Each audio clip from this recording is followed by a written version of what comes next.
ഇന്ന് നമ്മൾ ഉണ്ടാക്കാൻ പോകുന്നത് അടിപൊളി ടേസ്റ്റുള്ള ഒരു സ്വീറ്റാണ് ബ്രെഡ് ഹൽവ. പെട്ടെന്ന് തന്നെ തയ്യാറാക്കി എടുക്കാൻ പറ്റും. പെട്ടെന്ന് പറഞ്ഞാൽ മിനിറ്റുകൾക്കുള്ളിൽ ഒരു ഹൽവ നമുക്ക് തയ്യാറാക്കി എടുക്കാം. നല്ല രുചിയാണ്. പിന്നെ സാധാരണ ഹൽവയുടെ അത്രയും നെയ്യിൻ്റെയോ എണ്ണയുടെയോ ആവശ്യമൊന്നുമില്ല. ഇപ്പം നമ്മൾ ഉച്ചയ്ക്ക് ചോറൊക്കെ ഉണ്ട് കഴിയുന്ന സമയത്ത് ഒരു മധുരം കഴിക്കണമെന്ന് തോന്നില്ലേ, ആ സമയത്ത് അപ്പം തന്നെ ഉണ്ടാക്കിയെടുക്കാവുന്നതേ ഉള്ളൂ.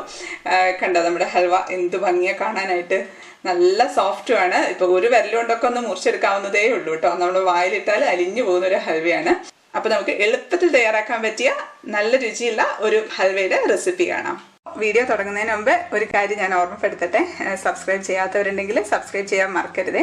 സബ്സ്ക്രൈബ് ചെയ്തവർ സബ്സ്ക്രൈബ് ബട്ടൻ്റെ അടുത്തുള്ള ബെല്ലൈക്കണും കൂടെ പ്രസ് ചെയ്യാൻ മറക്കല്ലേ. ബെല്ലൈക്കൺ പ്രസ് ചെയ്യുന്ന സമയത്ത് അതിൽ ഓൾ എന്ന ഓപ്ഷൻ പ്രസ് ചെയ്യണമെങ്കിൽ മാത്രമേ ഞാനിടുന്ന വീഡിയോസിൻ്റെ നോട്ടിഫിക്കേഷൻസ് നിങ്ങൾക്ക് കിട്ടുള്ളൂ. പലർക്കും നോട്ടിഫിക്കേഷൻസ് കിട്ടുന്നില്ല എന്ന് പറയുന്നുണ്ട്. അതുകൊണ്ടാണ് ഞാനൊന്ന് ഓർമ്മപ്പെടുത്തുന്നത്.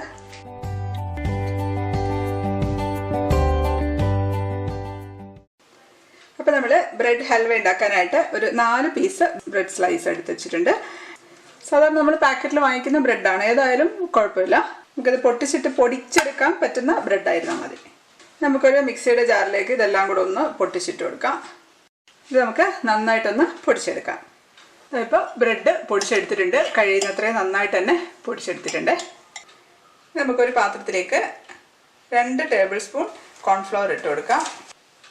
അതിലേക്ക് നമുക്ക് ഒരു 1/2 കപ്പ് വെള്ളം ഒഴിച്ചു കൊടുക്കാം. എന്നിട്ട് ഇതൊന്ന് നന്നായിട്ടൊന്ന് മിക്സ് ചെയ്യാം. പെട്ടെന്ന് അങ്ങ് മിക്സ് ആയിക്കോളൂ കേട്ടോ. തണുത്ത വെള്ളമാണ് ഒഴിച്ചിരിക്കുന്നത്, ചൂടുവെള്ളമൊന്നുമില്ല കേട്ടോ. പെട്ടെന്ന് തന്നെ മിക്സ് ആയിട്ടുണ്ട്. ഇനി ഞാനിതിലേക്ക് കുറച്ച് കളർ ചേർക്കുന്നുണ്ട് കേട്ടോ. ഹൽവയല്ലേ, ഹൽവയ്ക്ക് കുറച്ച് കളർ വേണ്ടേ. അപ്പം കളർ ചേർക്കണമെന്നില്ല, ബീട്രൂട്ടിൻ്റെ ജ്യൂസ് ഒഴിച്ചാലും മതി. പക്ഷേ നമ്മളിപ്പോൾ ഫോട്ടോ പർപ്പസിന് വേണ്ടിയിട്ട് ഞാൻ കുറച്ച് കളർ ചേർക്കുകയാണ്.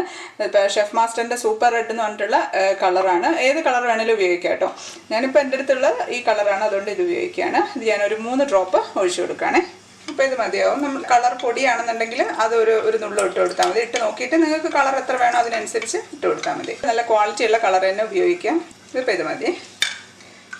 പിന്നെ അതുപോലെ ഇത് നമ്മൾ ഒഴിക്കുന്ന സമയത്ത് ഒന്നുകൂടെ ഒന്ന് ഇളക്കിയിട്ട് വേണം ഒഴിക്കാനില്ല എന്നുണ്ടെങ്കിൽ ഈ പൊടി ഇങ്ങനെ അടിയിലിങ്ങനെ അടിഞ്ഞിട്ടുണ്ടാവും. അപ്പം നമുക്ക് ഒന്ന് ഇളക്കിയതിന് ശേഷം അതിലേക്ക് ഒഴിച്ചു കൊടുക്കാവുള്ളേ. ഇനി നമുക്ക് ഒരു മോൾഡ് എടുത്ത് വെക്കാം. നമ്മുടെ ഹൽവ ഒന്ന് സെറ്റ് ചെയ്തെടുക്കണ്ടേ. അപ്പോൾ അതിന് വേണ്ടിയിട്ട് ഏതെങ്കിലും ഒരു പാത്രമായാലും മതി. ഗ്ലാസിൻ്റെ പാത്രമായാലോ അലൂമിനിയോ സ്റ്റീലോ ഏതായാലും കുഴപ്പമില്ല. പിന്നെ ഇതിലേക്ക് നമുക്ക് കുറച്ച് നെയ്യോ അല്ലെങ്കിൽ ഓയിലോ ഒന്ന് ഗ്രീസ് ചെയ്ത് കൊടുക്കാം. ഏതായാലും കുഴപ്പമില്ല കേട്ടോ, അത് നിങ്ങളുടെ ഇഷ്ടം. ഞാൻ നെയ്യാണ് ഗ്രീസ് ചെയ്യുന്നത്. ഞാൻ ഒരു പാൻ വെച്ചിട്ടുണ്ട്. അതിലേക്ക് നമുക്ക് ഒരു 1/2 കപ്പ് പഞ്ചസാര ഇട്ട് കൊടുക്കാം. അത് ഒരു 100 ഗ്രാം പഞ്ചസാരയുണ്ട്. ഇനി അതിലേക്ക് നമുക്ക് ഒരു 1/2 കപ്പ് തന്നെ വെള്ളം ഒഴിച്ചിട്ട് ഒന്ന് തിളപ്പിക്കാം. ഇത് പഞ്ചസാര പാനിയൊന്നും ആക്കണ്ട, ഒന്ന് നന്നായിട്ടൊന്ന് തിളച്ചാൽ മതി. തിളച്ച് ആ പഞ്ചസാരയൊക്കെ ഒന്ന് മെൽറ്റായി വന്നാൽ മതി.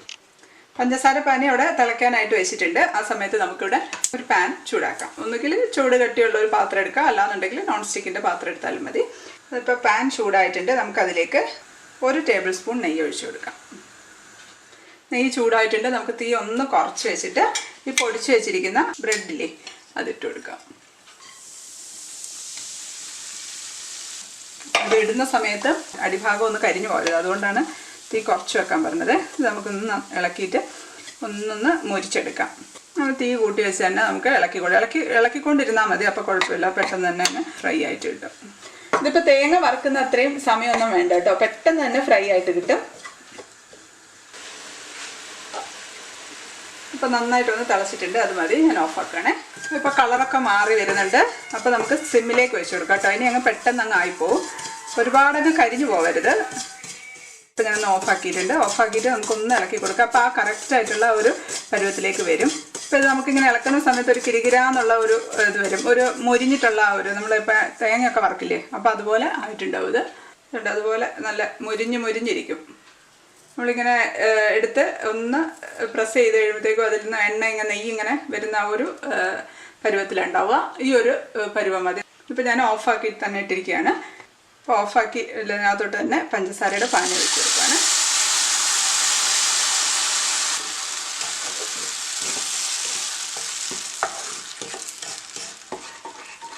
ഇപ്പോൾ തീ ഒന്ന് കത്തിച്ചു കൊടുക്കാം. ഒന്ന് തിളക്കട്ടെ. പഞ്ചസാര പാനി ഒഴിച്ച് ഒന്ന് തിളച്ചിട്ടുണ്ട്. ഇനി നമുക്ക് കോൺഫ്ലവർ കലക്കിയത് ഒഴിച്ചു കൊടുക്കാം. ഇനി നമുക്കിത് മീഡിയം ഹൈ ഫ്ലെയിമിൽ തന്നെ വെച്ചിട്ട് പെട്ടെന്ന് തന്നെ ഒന്ന് വരട്ടിയെടുക്കാം. ഇളക്കിക്കൊണ്ടിരിക്കണേ, പെട്ടെന്ന് തന്നെ തിക്കായിട്ട് കിട്ടും. ആദ്യം ഒന്ന് തിളക്കട്ടെ, കൊടുക്കണേ നന്നായിട്ട്, ഇല്ലാന്നുണ്ടെങ്കിൽ കട്ട പിടിച്ചു പോവും. നല്ല ടേസ്റ്റ് ആട്ടോ ഈ ഹൽവ കഴിക്കാനായിട്ട്. കടയിൽ പോലും വാങ്ങിക്കാൻ കിട്ടില്ല ഈ സംഭവം. കുറച്ചുകൂടെ തിക്കായിട്ട് വരുന്നുണ്ട്, നല്ല സ്മെല്ലാട്ടോ. ആ ബ്രെഡ് നെയ്യിൽ വരട്ടിയെടുക്കുമ്പോഴത്തേക്ക് നല്ലൊരു സ്മെല്ലാണ്. അതാണ് ഈ ഹൽവയുടെ ഒരു പ്രത്യേകത. അപ്പോൾ സാധാരണ ഹൽവ ഉണ്ടാക്കുന്ന ആ ഒരു ഇതല്ല ഉണ്ടാവുക. ഇപ്പോൾ ഉരുണ്ട് വരുന്നുണ്ട്, ടൈറ്റായിട്ട് വരുന്നുണ്ട്. ഇളക്കാൻ ബുദ്ധിമുട്ടുള്ള സമയത്ത് നമുക്ക് കുറച്ച് വെളിച്ചെണ്ണ ഒഴിച്ചു കൊടുക്കാം. ഞാൻ നെയ്യല്ല ഒഴിക്കുന്നത്. നെയ്യ് ഒരുപാട് നെയ്യായി കഴിഞ്ഞാൽ നമുക്ക് കഴിക്കാൻ ഒരു ബുദ്ധിമുട്ടല്ലേ. അതുകൊണ്ട് ഞാൻ 1 ടേബിൾ സ്പൂൺ വെളിച്ചെണ്ണ ഒഴിച്ചിട്ടുണ്ട്. വെളിച്ചെണ്ണയൊക്കെ സൈഡിൽ നിന്ന് ഇങ്ങനെ തിളയ്ക്കുന്നുണ്ട് കേട്ടോ. വെളിച്ചെണ്ണയുടെ ആ ഒരു ടേസ്റ്റ് വരാൻ പാടില്ല. അപ്പോൾ അതുകൊണ്ട് കുറച്ച് സമയം നമ്മളിങ്ങനെ ഇളക്കി കൊടുക്കണം.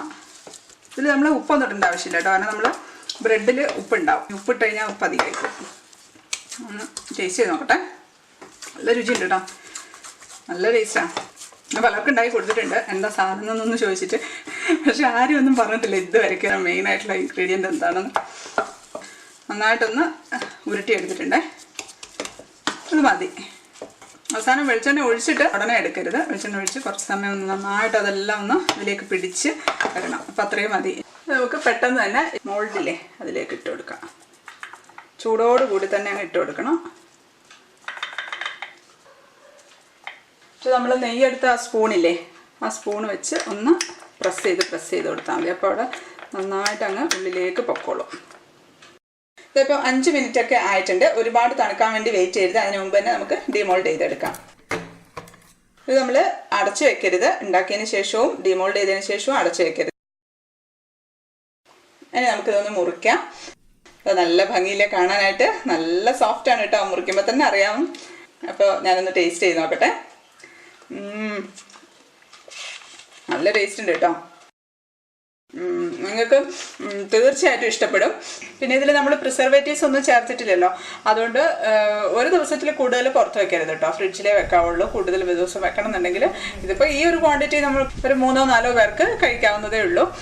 ഞാൻ ജസ്റ്റ് ഒന്ന് ട്രൈ ചെയ്തതേ ഉള്ളൂ. ഒട്ടും പ്രതീക്ഷിച്ചിട്ടില്ല ഇത്രയും നല്ല ടേസ്റ്റുള്ള ഒരു ഹൽവ ഉണ്ടാക്കി എടുക്കാൻ പറ്റുന്നു, അതും അത്രയ്ക്ക് ഈസി ആയിട്ട്. അപ്പോൾ എല്ലാവരും ഉണ്ടാക്കി നോക്കണം, കുട്ടികൾക്ക് വരെ ഉണ്ടാക്കി നോക്കാവുന്നതേ ഉള്ളൂ. അപ്പോൾ നമ്മുടെ ബ്രെഡ് ഹൽവ ഇഷ്ടപ്പെട്ട ലൈക്ക് ചെയ്യാനും കമൻറ്റ് ചെയ്യാനും ഷെയർ ചെയ്യാനൊന്നും മറക്കല്ലേ.